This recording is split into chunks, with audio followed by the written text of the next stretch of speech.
Dry Diaries. This is the Dry Diaries with your author, Alex Dry.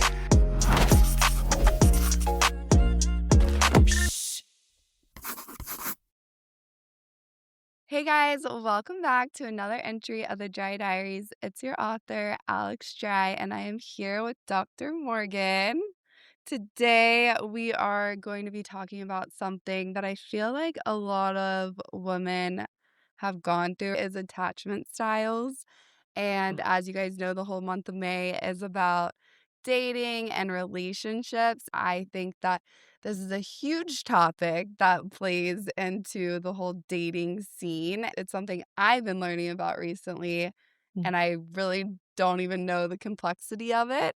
So I was super excited to bring Dr. Morgan on, chat about this, and just learn more about the different attachment styles, how they work. Dr. Morgan works with individuals and couples to understand the emotional and psychological patterns that influence relationships. Her work focuses on attachment styles and helping people identify their relationship patterns, understand why they choose certain partners, and learn how to build healthier and more secure connections. Yes, I'm a clinical psychologist and attachment style expert, and I'm the host That's so of Let's Get Vulnerable. So, wait, so you can specialize in psychology for attachment styles? so, as a psychologist, yes, I became very interested in attachment theory and couples. So, yes. And it's true that not all psychologists really go as niche on relationships. I was always fascinated with relationships. So, How long did you know that you wanted to get into psychology? from age 8 or 9, Oh, I wow. knew that I wanted to be a psychologist. That's so Yeah. cool. Yeah. Were you just always overanalyzing everyone and Like many people in this field, I had my own childhood trauma. So I was going through things in my own family and really trying to make sense of it and Mhm, understand what was happening. And then I also became such a caregiver and a highly sensitive person mhm, based on the trauma I experienced. So, just from a young age, I was always fascinated with understanding people, helping and supporting them. And when it came time to think about a career, I couldn't imagine doing anything else besides being a psychologist. So that's what I did. How do you differentiate your normal life to your career? Because I feel like they go hand in hand. If you're a psychologist, you Mm, also just, I feel like, have a natural gift of being able to yes. read people and understand people. And so it's like Yes. almost a superpower. Yes. That's a great question. My husband will sometimes say to me, "You're off the clock." And I say to him, "This is who I am. If I regardless if I was a psychologist or not, this is how I would show up." And it's Mhm. just deeply thinking, Yeah. reflective, empathic. So yeah, there is a personality trait Yeah. that helps me and I love what I do. Mm. Yeah. Okay, well, I guess we can dive straight into it, talking about attachment styles. So, Yeah. can you tell people that don't know or have never heard of attachment styles what it is? Yes. Essentially, your attachment style determines who you are attracted to and how you maintain and build relationships. There's so much. I when someone asks me this question, I'm like, "Okay, do we have 6 hours?" So Yeah. I wanna try to make it as easy to understand as possible. Your attachment style is your brain's, like, drawer in the file cabinet labeled, "This is how to form a relationship, and this is how we get our needs met in a relationship." Mm, So it's all of those patterns, strategies, how you show up can be explained by your attachment style. mm, And we know that, yes, your early childhood experiences, so your relationship with primary caregivers has a huge influence, and also subsequent significant relationships. So, even mm, sibling relationships, friends relationships, and of course, romantic partners, all of your significant relationship experiences, they come together and they form and shape your attachment style. And your attachment style is not something you consciously choose. Mm. This is shaped based on your past experiences. Mm. And there's 4 main styles. Do you know all the styles yet? No, not yet. Okay. So we have anxious attachment, Okay. avoidant attachment, disorganized, Mm. and then secure. And secure is where we all want to be. Mm. So with those 4 styles, about 50% of the population has an insecure style. So anxious, Okay. avoidant, or disorganized. And then the other 50% is securely attached. So much research on this and the ways that these attachment styles are growing. We know that avoidant attachment is the fastest growing style. Mm. And I find it so fascinating that this is something that we can change. I want your audience to know that. Yeah. We'll talk about what they each are and how to identify yourself. But if you have an insecure attachment style, you can become securely attached. You Mm. can rewire your brain thanks to neuroplasticity. Mm. I was listening to a podcast and they were talking about all the different attachment styles. And I feel like each one she was talking about, I was like, okay, maybe there was one where I was like, I don't think that's me at all. But like the other three, I was like, I have qualities in all of them. So what does that even mean Yeah, we can for definitely me? talk about that. So yeah, I thought it was interesting. Can you have just, or most people that you see, do they have one or two, or do they have a mix of all four? Or, So everyone has a primary style that is their go-to style. okay. And then they may have traits of the other styles that could come out in certain dynamics. Mm. And if you're feeling, ooh, I have anxious attachment and avoidant attachment, I have both of those strategies, then you likely have disorganized attachment, Oh. which is most highly correlated with issues in relationships and childhood trauma. That was the style that I had to recover from. Mm, That's where I think people go, well, which I? If you're a lot of times if you're asking that, you might have disorganized attachment. okay. So we'll find out for you Yeah, today. yeah, I love that. Do you want to get into what each one is? Yeah, I Okay. would love that. Okay. So let's start with anxious attachment. Anxious attachment is at the core, you're devaluing yourself and overvaluing your partner. And with this style, your reassurance bucket has holes in it. Mm, Meaning, no matter how much reassurance your partner gives you, you can't internalize it. So you're not feeling safe and secure in the relationship. With anxious attachment, you're always waiting to be abandoned or you're waiting for the other shoe to drop. You're going to find out something about them. You're on high alert, you're hypervigilant. You're only as secure as your last interaction with them. A lot of times, the only time that you can calm down in the relationship is when you're physically present with that person. And with anxious attachment, they struggle with self soothing and emotional regulation. And a lot of times, they're outsourcing that to everybody else in their life, including their partner. okay. So this is that classic you sent 17 text messages and didn't get a reply, and now you're thinking of driving to their house. You probably have anxious attachment. Yeah. Any questions about that one?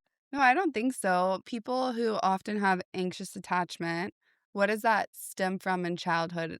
Is that from neglect of getting attention from their parents or feeling left out with friends?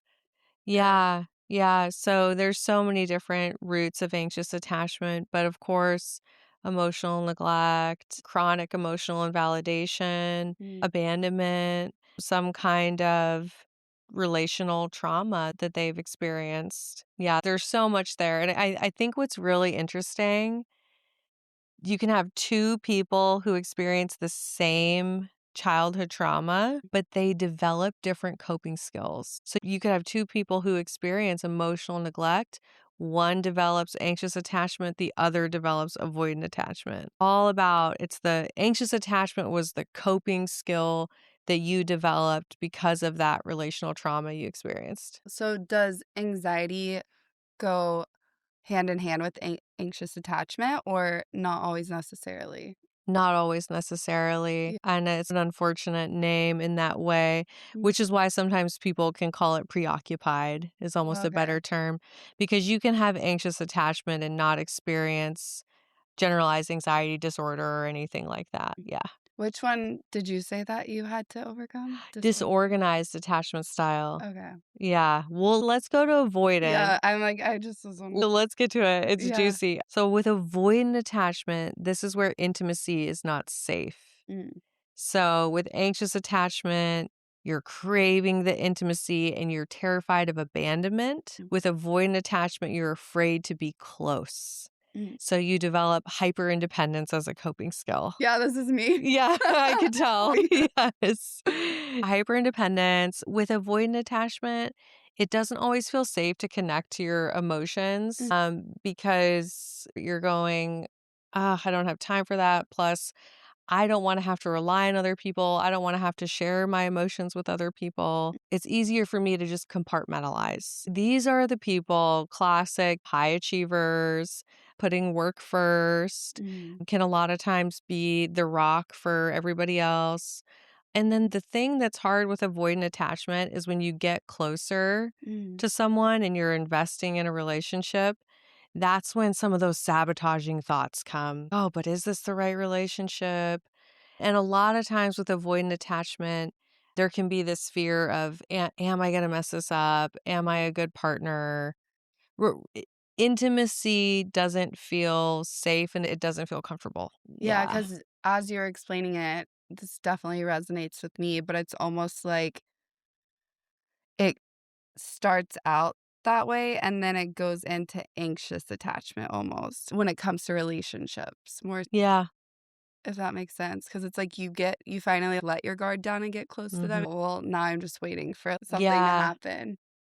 Because it brings up a lot of fear for that avoidantly attached person to let someone in. Let's talk about disorganized attachment because you might resonate with that. With disorganized attachment, you have anxious and avoidant strategies, and you can find yourself pendulum swinging between the two. Okay. So you use both strategies where you may be feeling like, oh, I don't want to be abandoned. And this is all in the subconscious. You're not saying these things out loud. Yeah. It's just showing up in your actions. So you go into that, I'm going to be hyper vigilant. I'm looking for things to make sure that this relationship's going to work out. And then in the next moment, you might be like, forget this. I don't need this person. I'm going to Cabo with my girlfriends. I don't even need a relationship. So there can be some of that pendulum swinging in one relationship, and it could all happen within the same week. So your nervous system, your attachment system doesn't feel safe being close, and it uses both anxious and avoidant strategies to deal with that discomfort. Mm, And this can feel a lot of times like 2 steps forward, 2 steps back in a mm, relationship. And then these people have the best relationship stories. This is me. I could write a book of short stories with all of the craziness because you oftentimes go really intense in the beginning, and then that leads to all kinds of things. And then with disorganized attachment, there's a lot of struggling with identity mm, and that sense of self because you're just so talented at being a chameleon and trying to fit in with whatever relationship you're in at the moment. And a lot of emotional dysregulation and not wanting to feel your emotions, but then when you do, they're really big and then you try to outsource it to someone else, but then you don't want to feel anything. As I'm talking about this style, I'm just reminded of how much chaos and pain it really can bring to people's lives. mm. And that was me for over a decade. Wow. Yeah. And then there's secure, which is the Secure attachment where we all want to be, where we value ourselves, we value our partner, Mm, we have high self-worth, we also value relationships. With secure attachment, we have something called interdependence. So okay. I can depend on myself and I can depend on my partner. With anxious attachment, we're more likely to fall into that codependent, where I'm really depending on my partner. With avoidant attachment, more likely to have hyper independence. I'm not able to depend on people. It's interdependence. I depend on me and I can depend on you. When we're emotionally regulated, it's not to say that it's perfect. With secure attachment, you have conflict, but you trust yourself, you can communicate well, and you know that you can repair after conflict. And I think with secure attachment as well, It's important to realize that we're seeing people in reality and we're investing emotionally at a slower pace. We're gathering the data. There's not as much fantasy relationship building going on in your mind. And love gets to feel easy and calm and peaceful. And you get to have intimacy that feels safe to be in, that is intentionally built. Yeah. I think that's a huge thing, especially like with my friends. I'm not currently in a relationship, but even like past relationships or like how the work that I've done within myself and now realizing certain things is our society's very quick to say, oh, one thing went wrong. It's Yeah. done. We're over. We're walking away. Whereas it's no, the next partner I'm with, you have to have a mutual understanding that Yeah. we're both imperfect people Yeah. and we're gonna go through things together, but it's being able to have that safety net of, are you Mhm. gonna be there for me through these times? S And it's so hard to find people like that. It's crazy. It's this realization that it's so easy to just say, "Oh, we're done. We're not gonna work on things." Secure attachment is that commitment and that hard work of, "Hey, if something hard comes up, we know we can figure it out together." It's about finding those people that want to invest in relationships, especially, I guess, in the LA dating scene. Yeah. Maybe you run into this where it's like people have avoidant attachment or they're prioritizing other things in their life because capacity is so important. Capacity for intimacy, actually wanting a relationship, not just thinking you want one, Yeah. actually wanting one and actually having the emotional availability. Mhm. It's so required. And I tell people if you have love, but you don't have capacity, Yeah. you have torture. Yeah. It's so true. Because I'm 33. So Mhm. a lot of my friends are married, but then I was in a relationship for a bit of time. We broke up maybe 2 years ago. And of course, like after a year, I traveled, I was working, Yeah. doing my thing. I was like, okay, I think I'm ready for a relationship.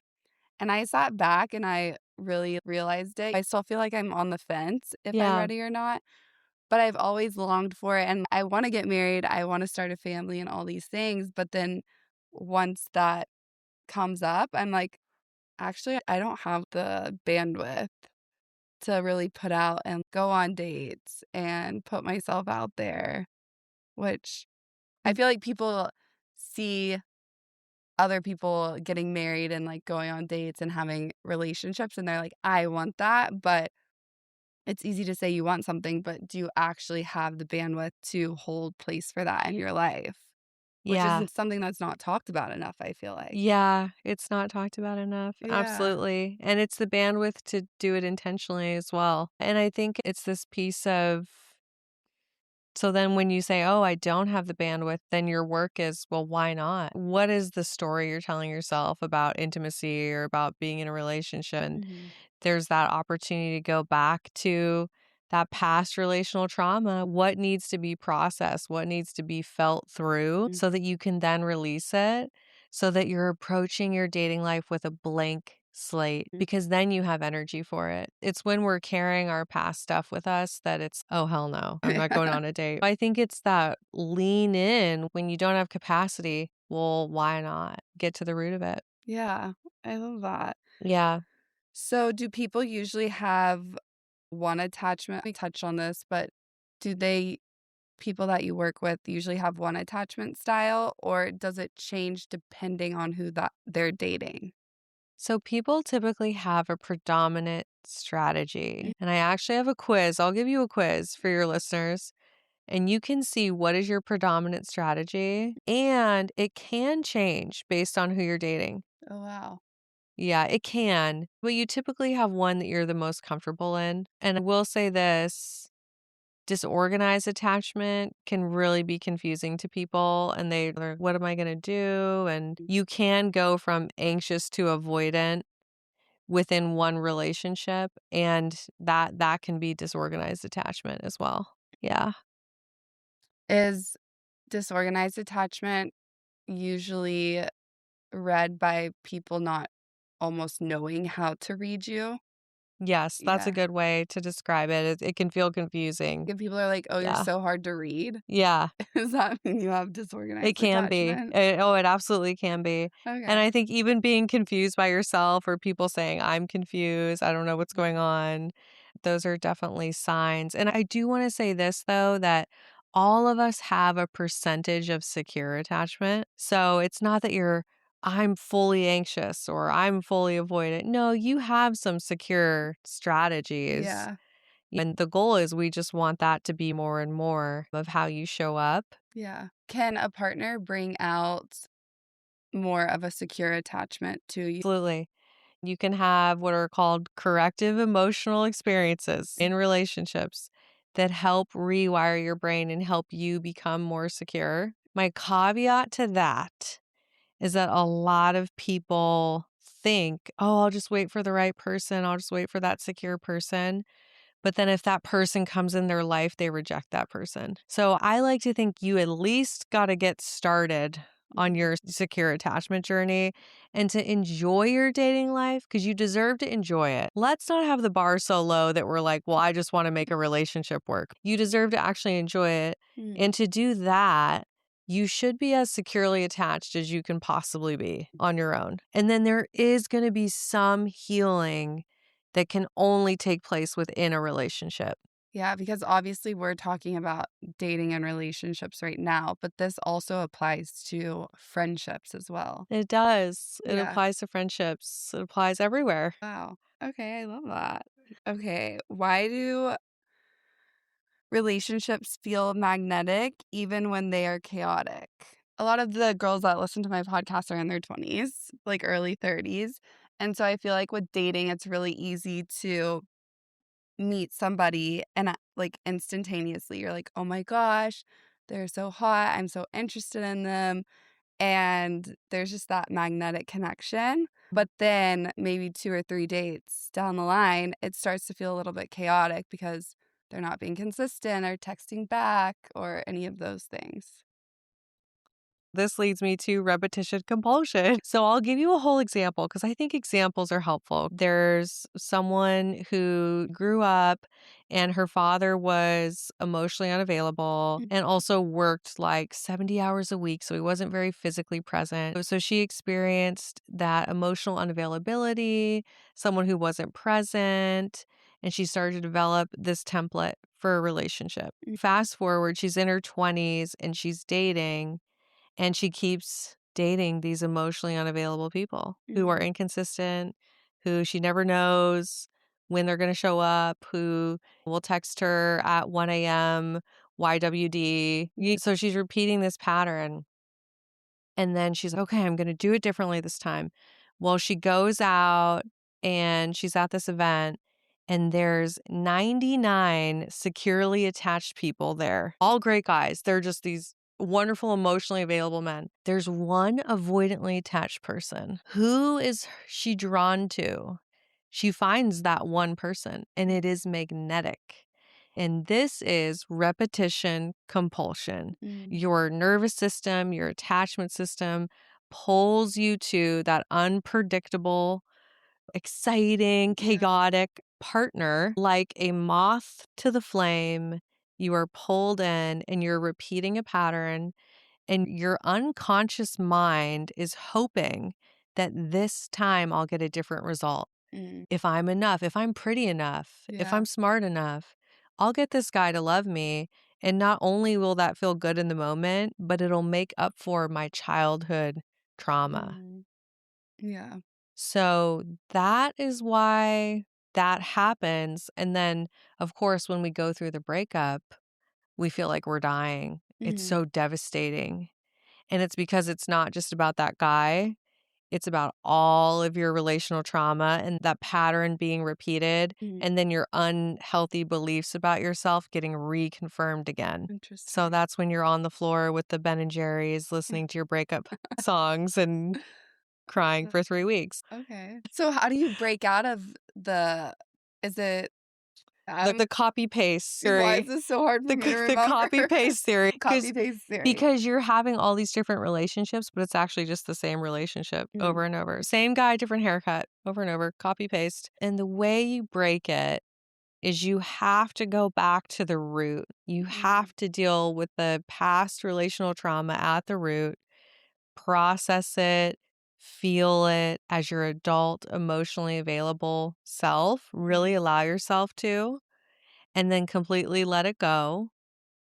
And then intentionally rewire your brain with healthy, securely attached new belief systems that are based in reality, not based in survival. So a lot of the times, whenever you're instantaneously attracted to this person, but you've been working on yourself, so you're almost like in the middle, you're teetering back and forth, and you see someone, you're like, oh, I'm attracted to them. It's the magnetic thing.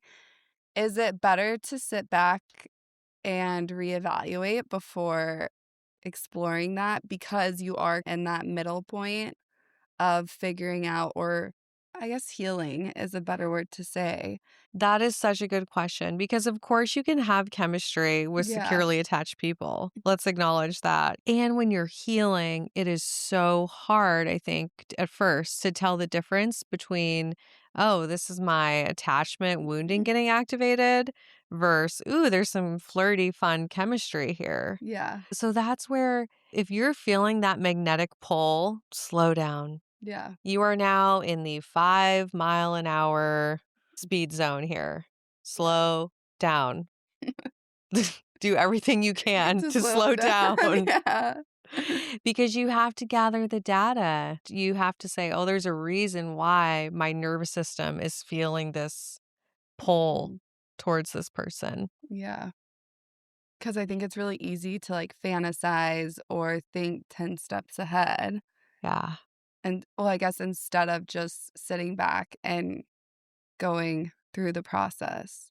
Because I always hear about how many dates should you go on before it's official or Mm. stuff like that. So I feel like that kind of goes hand in hand with maybe certain attachment styles as well. It's like you're longing for that security or Oh, that yeah. title to be placed. And so you're trying to rush the process, which maybe is also rushing like how well you know them, like Yes. working on your healing journey as well. I Absolutely. don't know if that made sense. Yeah, no, it makes total sense. It I'm, made like, me thinking through my thought process as well. Yeah, no, it made me think about the anxiously attached girl listening to this episode. Mm. She wishes that I would say, okay, here's the rules. Go on 6 dates and then say that you're official. Yeah. And you can only say I love you after 6 months.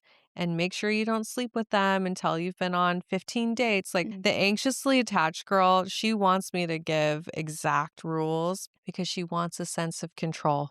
She thinks if there's some things I can control and I can control doing it perfect, it's thinking it's going to make her feel better. Mm. But perfect doesn't exist. Yeah. And there actually aren't rules, which people hate when I say that. But the reality is, the rule is, can you feel securely attached with this person? Are you capable of co-creating secure attachment with them? Do you like how you feel when you're with this person? Are you your most authentic self?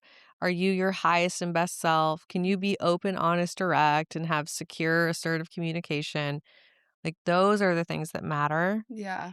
And then I think this is important with emotional investment and not going too quick. You always want to ask yourself, is my relationship securely attached enough for this? Don't take the trip to Paris on date number 3. I had a client that used to do that, would just go on trips with people like Yeah. early on. She had a lot of great stories, but we have to say, have I built enough secure attachment to support this kind of investment? So same with physical intimacy. Am I securely attached enough to have sex with this person? Do I trust them? Is there honesty here? Do I feel emotionally safe? So we have to start asking those questions. What if you meet a guy and he gives you, for the most part, very secure feelings, but you do start to notice he has his predominant attachment style starts coming out. People ask me this all the time, and I think it really does depend where you are at in Mhm. the connection. Yeah. Certainly not date number 1, 2, or maybe even 3. You don't wanna say, "Hey, I think you're Yeah, avoidantly attached." obviously.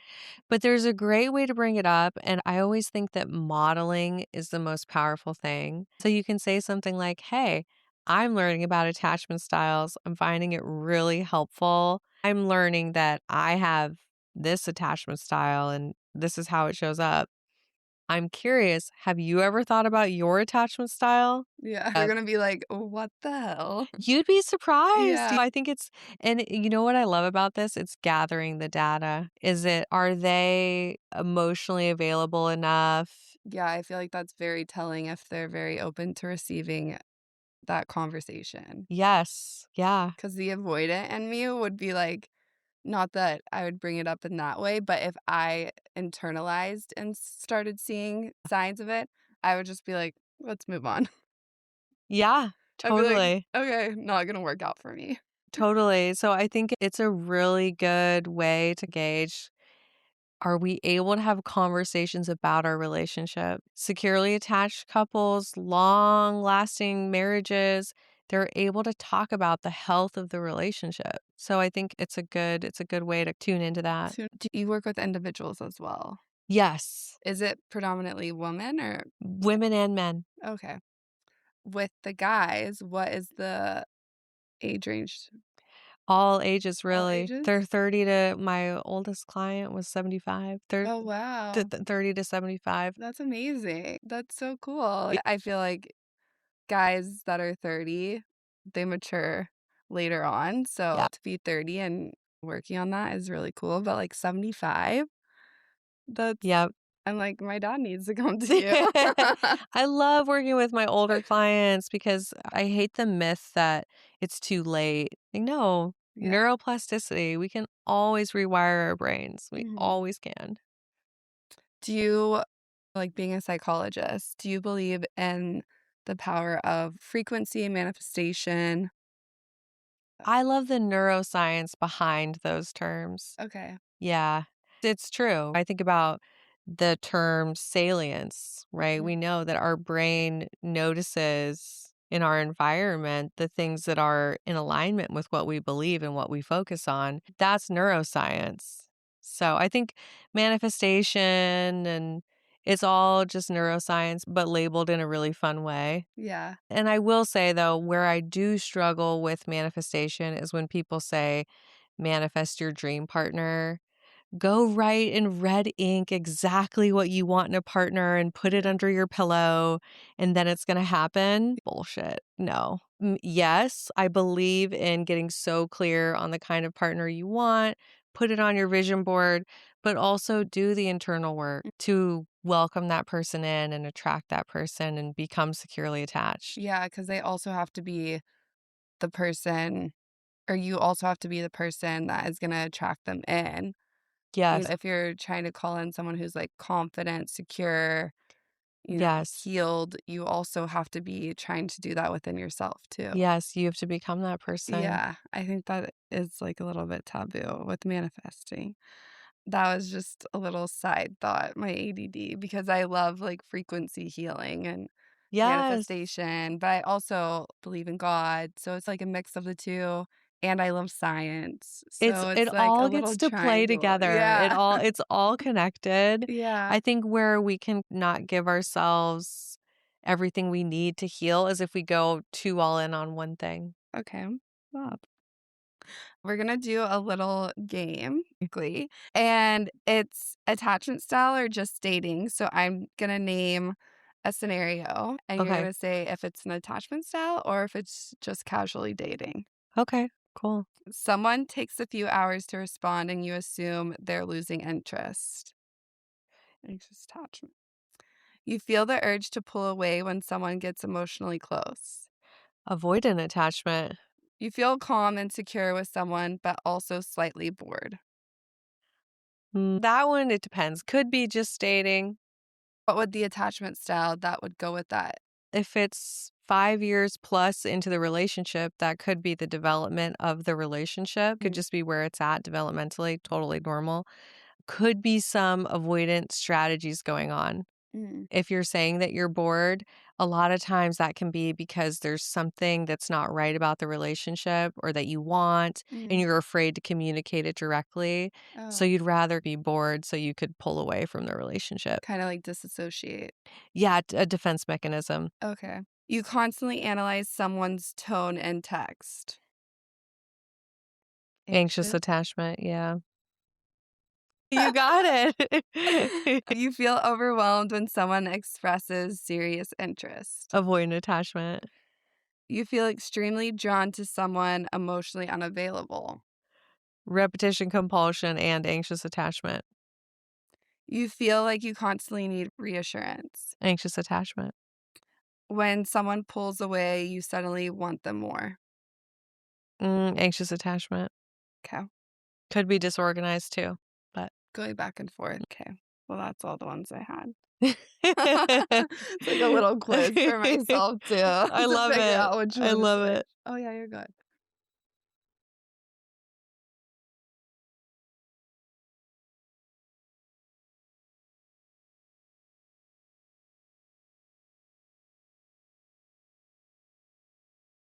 I guess we've talked about breaking the cycles and stuff, but do you want to get into a little bit more detail about like how to break the patterns in the Sure. cycles? Yeah, let's do it. For someone who keeps repeating the same relationship dynamics, what patterns should they look for and how can they break the cycles? I think there's something I do with all my clients that your listeners could do, which it's called the relationship inventory, where you look at your significant relationships and you look for the patterns. Today, we've talked about the attachment styles. You could go and look at, oh, I was showing up with this attachment style, and the person I was dating was this. And it's just, I swear to you, there's something so powerful about seeing it written out on paper and just seeing the patterns. It starts there with awareness. And then the next thing in breaking the cycles, we absolutely have to look at our belief systems because we all have beliefs about ourselves and beliefs about relationships. I want to ask you, when I say, what are your beliefs about relationships? What comes up for you? I What comes up for me immediately was my parents got a divorce when I was little. So I think that in a relationship or a marriage, I didn't really see a healthy dynamic growing up, but luckily I started dating a guy my freshman year of high school, and his parents had a very healthy marriage. So that was my first introduction to, oh, this is what possible, this is what a healthy marriage looks like, this is how communication should be. And so I feel grateful to be able to have seen that. And then with my past relationships, I would say for the most part, outside looking in compared to most, it was healthy, but I definitely have some intimacy issues. And what I would guess is that if we took that file cabinet in your brain and pulled out the drawer that said relationships and we looked at all those beliefs, right? There would be some that are not helping you. Oh, 1,000%. Yeah. Yeah. Especially as a kid of divorce, I see this all the time where we have all these beliefs about, well, conflict means the relationship is over. That's a big Mhm. one. Yeah, that's huge. So then if you have that belief, you don't get to actually communicate openly, honestly, directly in your relationships because you're afraid, oh, conflict means the relationship is over. So then it's preventing you from showing up and being really close because you can't really share your full self. Yeah.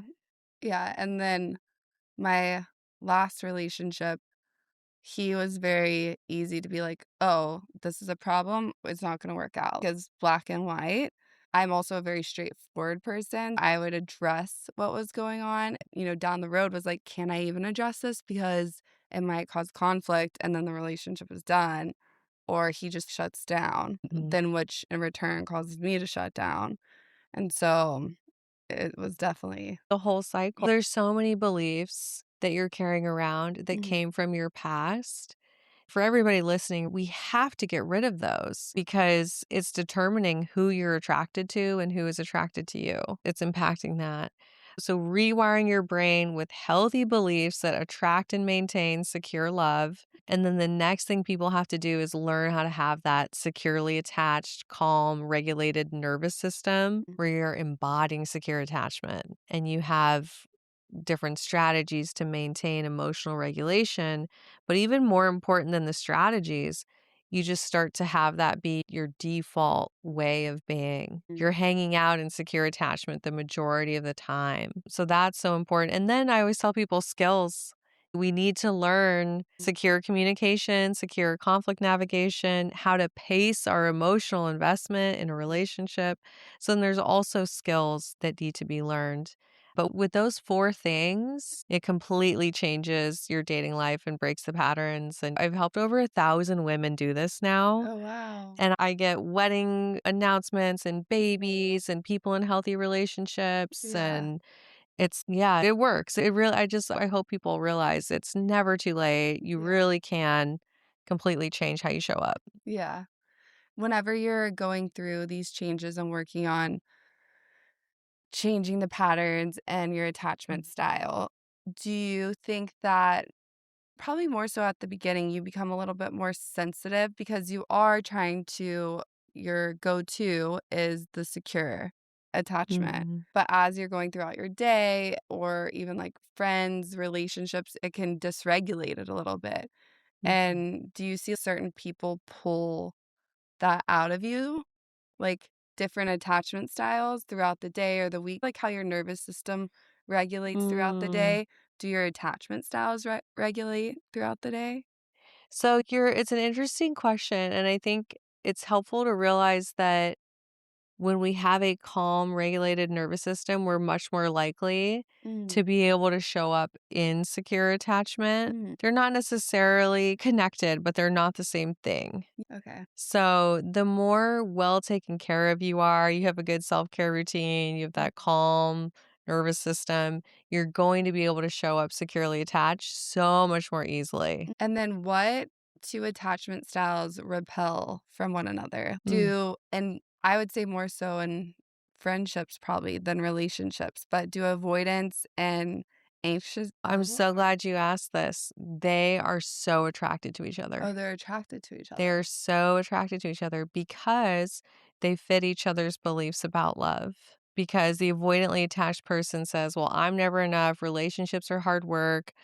People are so emotional. They're way too much. So, as the avoidantly attached person, you attract those anxiously attached people Mm, that confirm all your beliefs. yeah. And then, as the anxiously attached person, I can never get enough reassurance. Nobody actually wants a relationship. Nobody wants to commit.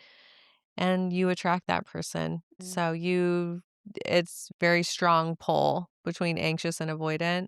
2 anxious people can get annoyed by each other pretty quickly. yeah. I do see that. Yeah. Avoidantly attached people, they just keep showing up in each other's lives for a really long time, but they never fully commit. But then eventually one of them like fades away. But Yeah. that can go on for years. That's Oh, always interesting. I've seen that. You know what I'm talking about. Yeah, they pop in and In and too, and I'm out. like, "Oh, Yeah. it's too late." Yeah, exactly. As I'm starting to heal more, I'm like, "You haven't asked me out Yeah. yet, set time, date, I'm out."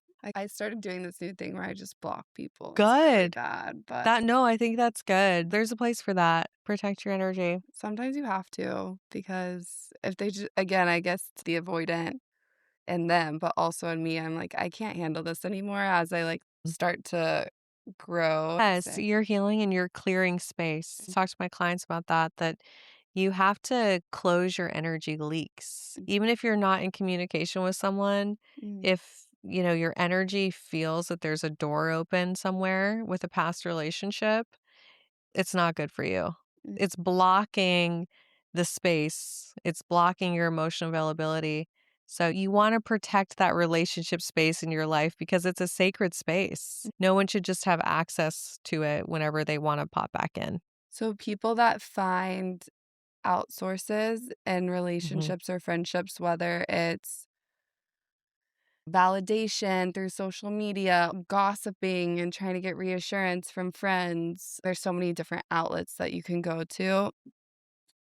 Is that more so an anxious attachment than Absolutely. There's a lot of outsourcing your self-worth with outsourcing? anxious attachment. Mm. Also avoidant attachment, but it can be done in different ways. But yeah, the anxiously attached person, they're counting their likes, they're seeing who saw their story.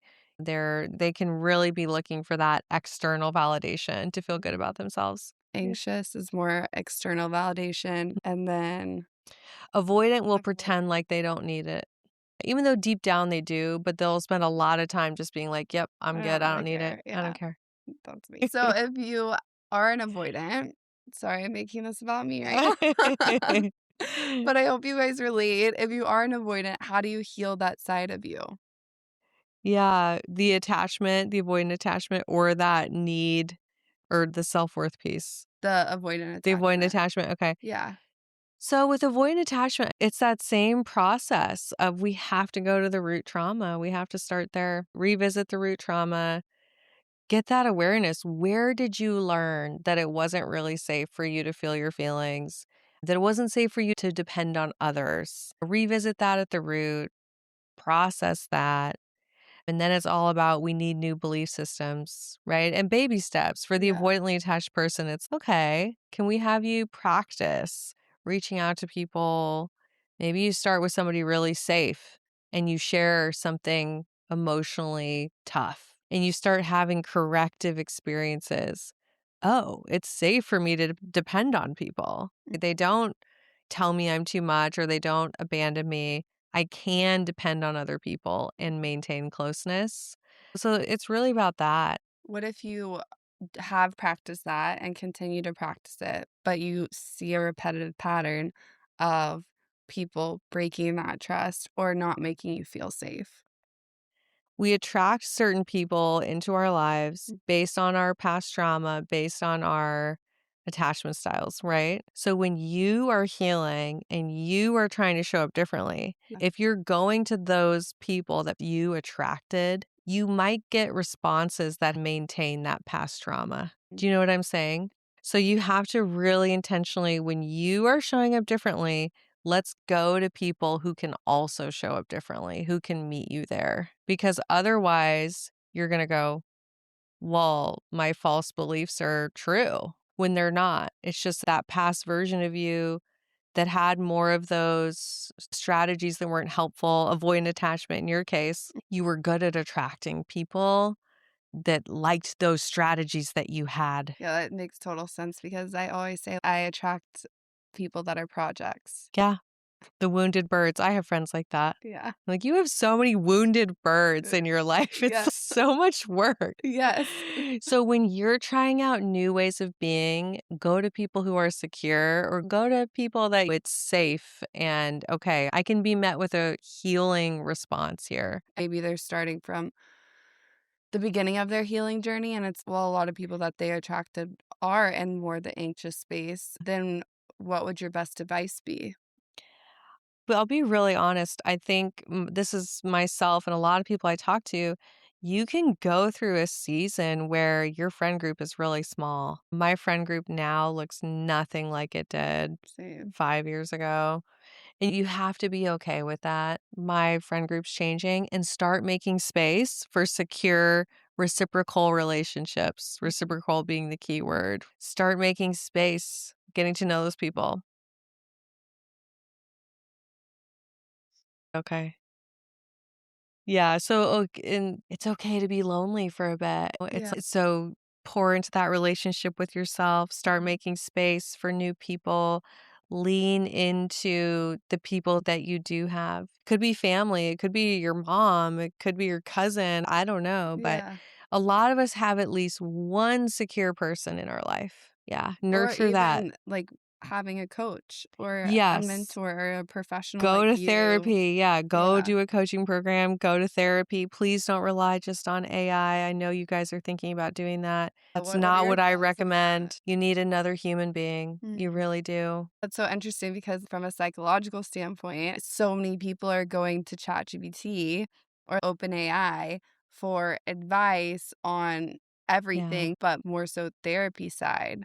There's some statistic Yeah. of the most searched thing through ChatGPT was Therapy mental topics. and therapy Yeah. talk. And to that, I would say, does ChatGPT have a nervous system? Because a lot of our healing is actually felt, it's actually through that therapeutic relationship of a calm, secure nervous system holding yours Mm, and you getting to feel that. And for you to be able to allow yourself to meet that nervous system as well. AI is great. Don't get me wrong. I think yeah, it's cool for researching stuff. Just don't rely on it as your healing for tool. therapy. Please Yeah. don't.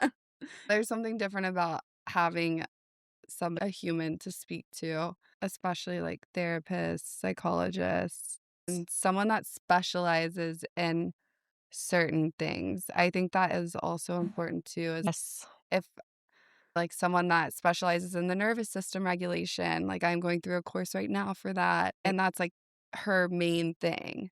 And then like Love that. someone with like I could come to you for the intimacy, like attachment style. Something I experienced at the beginning of my journey was I had a therapist, but I felt like I had so much to talk about in so many different places. So there would be like myself and my past trauma or my friendships and then my relationships and then my week. And so it's just so many Mhm. different things. And so having those specialized people really helps you like break it Yes. down and just focus on that alone. I Is agree. that I do feel like when you're really focused on one area of your life, you make the most progress. Mm, And what's beautiful is that when I think it's a rising tide lifts all boats. mm, When you go all in on one area, it will positively impact all the other areas of your life. Yeah, definitely. And not all therapists and psychologists really specialize in relationships, but yeah, not everybody's going to talk about attachment styles and repetition compulsion and if you are focused on relationships, find that person that find the person. specializes. Yeah. Okay, last question is do you recommend that all couples go see counseling or have a therapist at some point in time? Absolutely. My husband and I went to premarital counseling. Best time. And we were so in such a good place and it was fun and it was still really important for us to do. There's something very powerful about having that third party. And I know, of course, my bubble's a little interesting. It's a Yeah. lot of other psychologists, but I know a lot of people that just go for maintenance, just a monthly, hey, it's a space being held for Mm. you and your partner. And sometimes you don't even know what you need to talk about until you get to that space and realize that it's being held for you. It's proactive. I think it's really helpful. To almost get on top of holding anything in or building resentment. Preventative work. I think that needs to be more normalized and Yeah. not looked at as a weakness. Do you only go to the dentist when you have a cavity? Yeah, exactly. Some of us Um, might yeah, actually. I Some of know. us might hate the dentist Yeah, so much that we do that. literally. Well, I think that's everything I had to ask. I could keep talking, but the time's done. So, Thank you. No, I think, yeah, the only thing I would say is just that realization that you can break the cycles of generational trauma. I feel like that's our generation. yeah. We're doing that and you can do it. It's hard and it's worthwhile. And I really believe that the quality of your life is the quality of your relationships Mm. when it comes down to it. So I think it's so easy to throw ourselves into work, career, our body, our health goals. All those things are great, but not at the expense of avoiding healing your relational trauma. And generational trauma. Yeah. I think that's huge because all the work that you're putting into it from the past, that's been something that's been carried for probably years, generations before you. So Mhm. if you're able to break that repeated pattern, you're saving years. You don't know even know how many years in the future of lineage from S- repeating the same thing that you had to go through. There's something so beautiful about securely attached kids. It's very healing. And getting to see that and know, wow, they're going to go on and have healthy relationships. Yeah. It's I amazing. know, I love that. My Yeah. little sister just had her second little girl, and we, like, FaceTime all the time, and it's just so beautiful to see, like, my sister, she put in the work, and so now, like, they're just the most, like, secure, emotionally attached kid. I love that. I Yeah. love it. Yeah, it makes my heart so happy to Yes, see, so so good. It's so worthwhile. yeah. Where can everybody find you if they want coaching or to find you on Yeah. social media? The best place is Let's Get Vulnerable, my podcast. It's available everywhere podcasts are aired. Love. I'm also on social media at Dr. Morgan Coaching, Dr. Morgan Coaching on Mhm. Instagram. If you want to know about working with me, just go to the podcast. I talk about it there. Thank you so much for having Thank you for me. coming, I appreciate it. I love your questions. Very thoughtful. Oh, thank you. Well, I hope you guys learned as much as I did. I love this, and make sure to check her out on all of her socials. I will link them below, and I will see you guys next week. Bye.